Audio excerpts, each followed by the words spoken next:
Hello and welcome to the second SATURNEERS podcast. I'm Jonathan Nolan.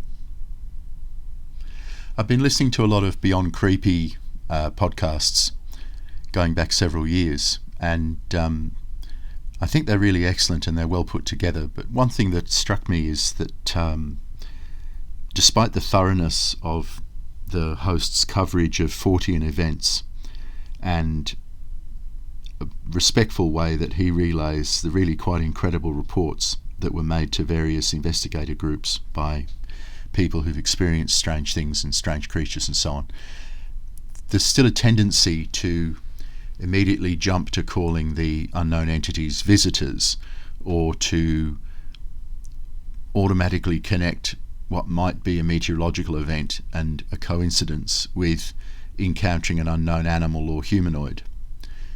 And it's made me think again about Occam's razor. Occam's razor is usually used as a cudgel by debunkers or cheap skeptics, not genuine skeptics who are rational and skeptical about statements and claims, but people who have a religious belief that nothing outside the commonly reported legacy media version of what we think of as reality exists.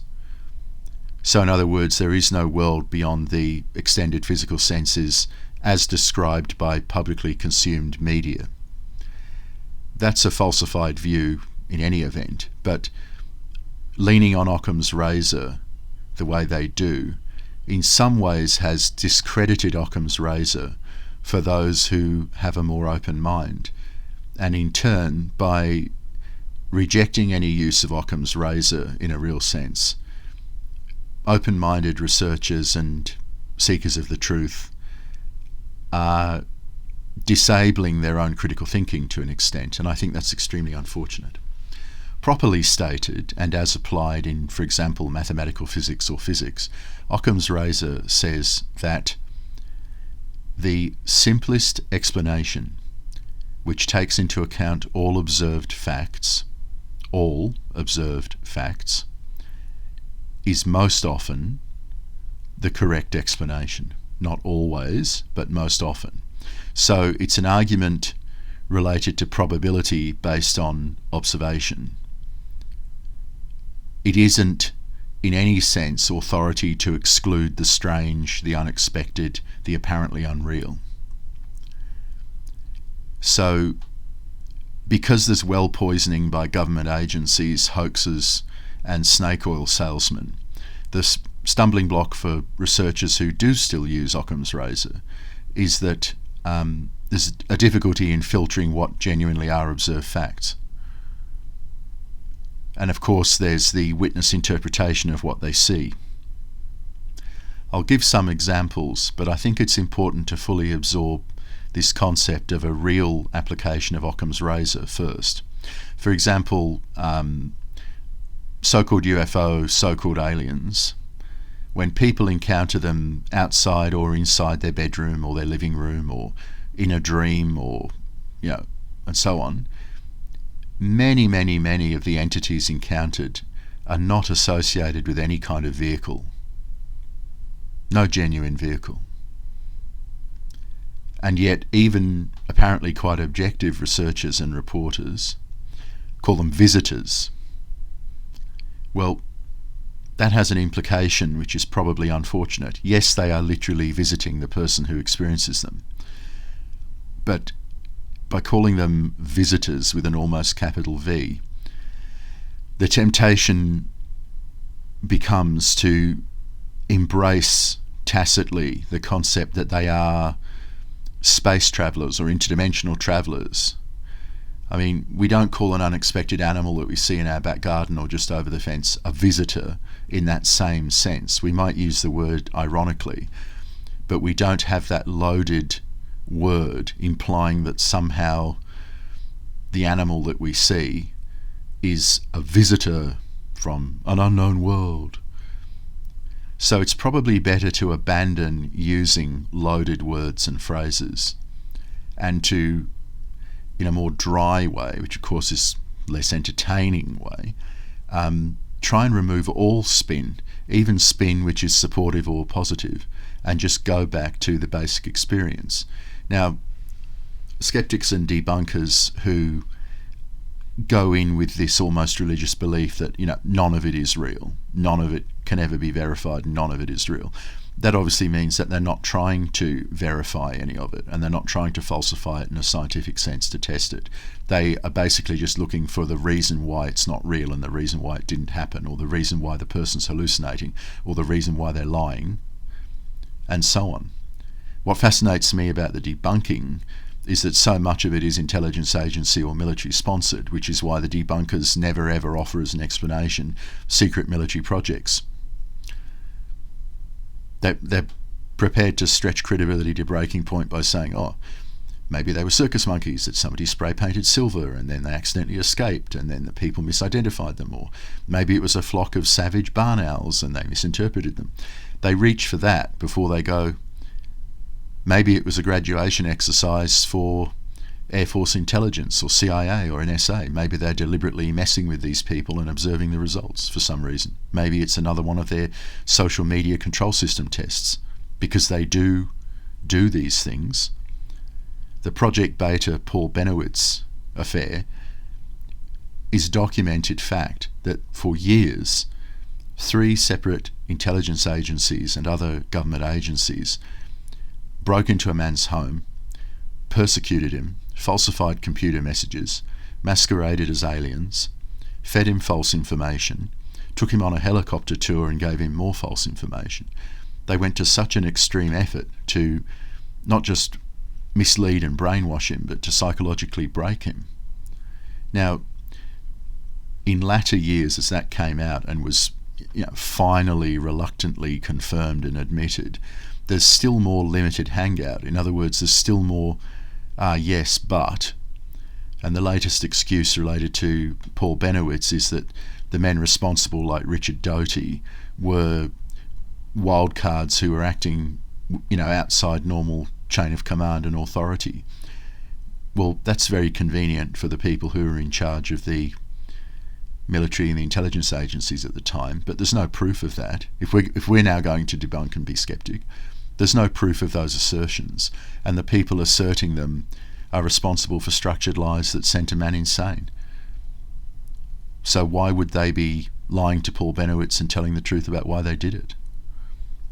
Linda Moulton Howe then used that as an excuse to say, well, you see, that proves that in fact they are in fact running a triple blind and they are covering up aliens.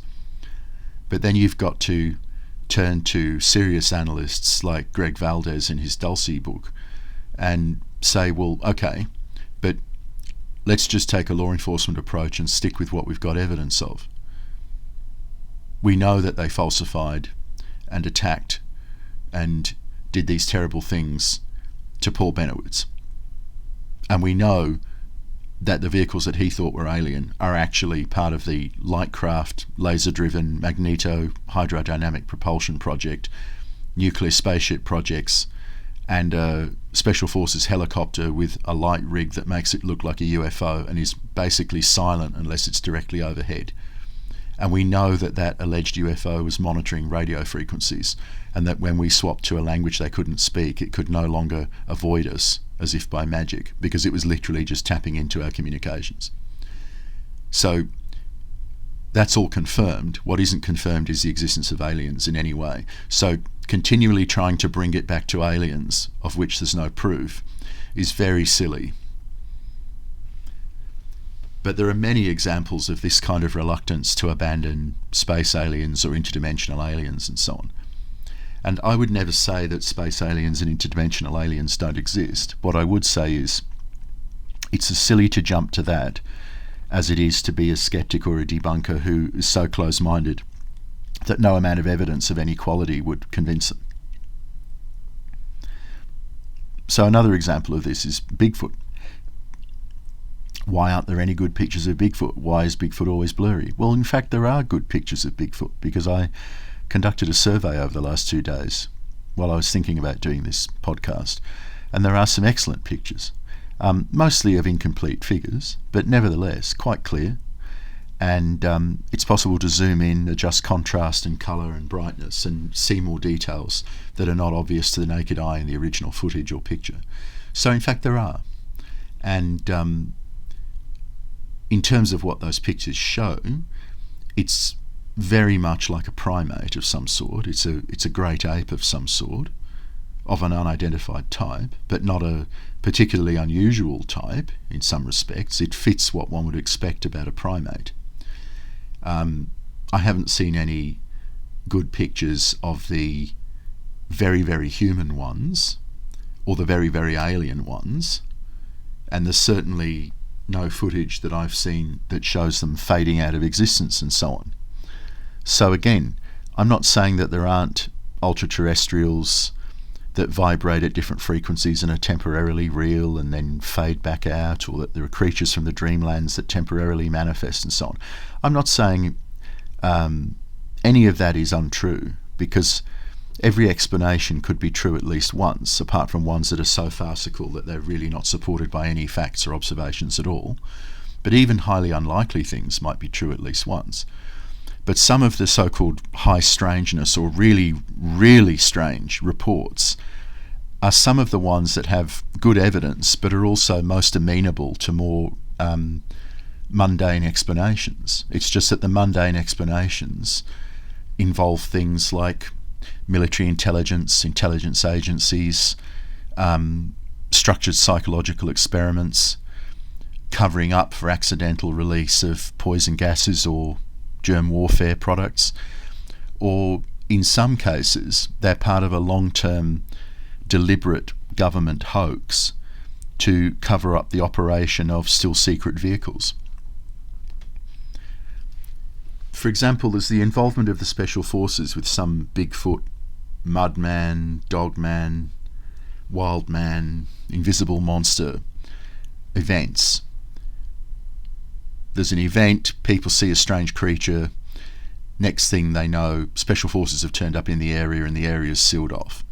Now, a couple of the best known examples of that in relation to so-called missing 411 have what seem to be genuinely innocent explanations, which are deliberately misrepresented by the main researchers. In another couple of cases, it's obvious that that's not at all what went on, that the special forces actually did cordon off an area and then conducted what was obviously a grid search, hunting for something. And on one of those occasions, it seems they actually caught it and probably killed it, and it was driven off in a truck. So a correct application of Occam's razor is to embrace all of the observed facts, as far as one can verify them, try and remove spin, including witness spin, well-meaning, innocent, not deliberately trying to falsify, but nevertheless interpretation from the witness, and then start again. And it's very fascinating, and it's quite productive, because like with the Greg Valdez Dulce base thing, this is something that just keeps striking me. The reality of that is not sexy the way aliens and an underground base with human parts in it and, you know, shapeshifters and da-da-da-da-da. It's not sexy like that, but it confirms the existence of incredibly advanced human manufactured spacecraft going back 50 years and more. Now, the government lies by misrepresentation quite often. They did it with HARP. Oh no, we've ended HARP. The experiments on HARP have ended. You know, that was a prototype, and it, you know, we've stopped. So people then, a lot of people said, oh well, that means HARP's ended. No, if you parse what they said carefully, they said the experimental phase is over. So an experimental phase ends, one of two things happens. It goes into normal production and operation, or it's a failure and they abandon it. With the case of anti-gravity in 1956 and HARP in the early 2000s, I believe they're two examples where when they say, oh, the experiments ended, and the implication is, oh, they failed, so we abandoned them. I believe in both cases, the experiments ended because they'd verified everything they needed to do and they then implemented it. So, for example, as of 1957, I think that America, or a secret cabal in America, had full access to anti-gravity, so-called anti-gravity flight in atmosphere and outside atmosphere. And that's why one had those intriguing comments by the Skunk Works man and others about just how sophisticated the secret space program and secret aircraft really are. And likewise with HARP. Whatever HARP was really about, weather modification, emotion control, mind control, whether they stumbled on that in the course of doing something else or whether that was always the plan, I think it's fairly obvious that they didn't abandon it because it failed. Another example would be MK Ultra. That was a series of experiments. Oh no, we stopped the experiments. Well, they did, because the experiments were to identify effective tools. They identified their set of effective tools and they started using them, didn't they?